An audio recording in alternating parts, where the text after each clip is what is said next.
சத்தியமா நானும் இது டைஸ் அத கம்மியா இருக்குன்னு பார்த்தேன். இங்க பாருங்க. வணக்கம்டா மாப்ள. ஓகே. 2 டீ சாப்பிட்டா உனக்கு 2 கவுண்ட். கோவத்தெல்லாம் அடக்கிட்டு இருக்கு.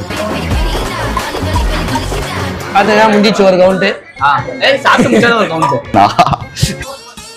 பரவாயில்லை. அடிபொலி. மீன் குழம்பு. எனக்கு அவ்வளவு ஆத்திரம் வருது. பையன் முடிகிறானே டைஸ் சாப்பிட்ட. இதை முடிச்சோன்னே பையன் ஜப்பானுக்கு வரணும்.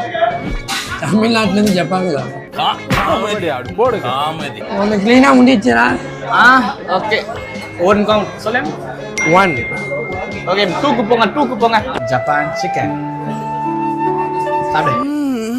இது எப்படி சாப்பிட போறான்னு தெரியல. தயிர் சாப்பிட்டுட்டு பையன் இதை இனிப்பான ஒன்று சாப்பிட போறோம்.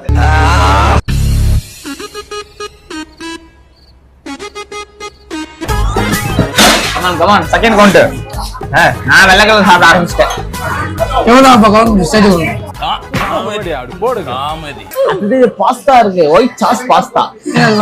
அது இவ்வளவு பெருசு இருக்கு. பிடிக்காதா? சுத்தமா பிடிக்காது. கண்டிப்பா அவ்வளவுதான். 3 இவன் காலி முடிச்சு. எங்க வீடியோ சீக்கிரமா முடிய போகுது. மணி பாத்துக்கோ. இதான் உன் டீமேட்டா? நானும் நீ ஏதாவது சேனல்ல ஜெயிப்ப அது கொண்டாடலான்னு பாக்குற. ஜெயிக்கலாம். ஆனா இதுல ஜெயிக்க மாட்டான். நானே சொல்றேன் ஜெயிக்க மாட்டான்.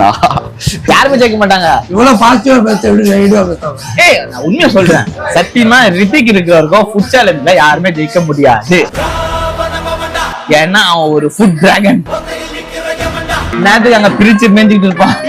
கடைக்காரனே பயந்துவாங்க. தம்பி போதுமா காலி வேற ஏதாவது கத்துறாங்க. அவ்வளவுதான்டா. முஸ்டான்டா. கடைசிடா. கமான் வாயில போடு. இந்த சாஸ்லாம் எப்படி சாப்பியா? அதெல்லாம் வேணாம். அவ்வளவுதான். 2 முடிச்சிட்டா. 2 கவுண்ட் ஓவர். பையனுக்கு 3ஆவது வந்து பாத்தீங்கன்னா வேற லொகேஷன் போறேன். டேய்